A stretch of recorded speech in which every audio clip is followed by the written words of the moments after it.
বিশ্বনবী বললেন, মুসাফরে মদিনায় চলে যাও। মদিনায় সর্বপ্রথম সফর করলেন এই সেই মুসাব।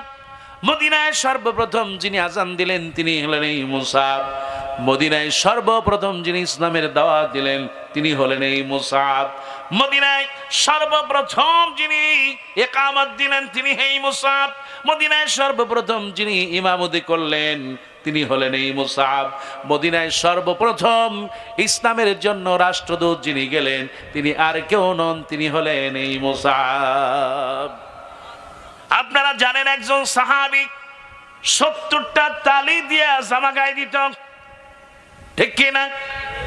এই সাহাবী আর কেউ নন, ইনি হলেন সেই সাহাবী যিনি প্রতিদিন একটা করে জামা গায়ে দেওয়ার পরেও শেষ জীবনে 70টা তালি দিয়া জামা গায়ে দিত। তিনি আর কেউ নন, তিনি হযরতে মুসা।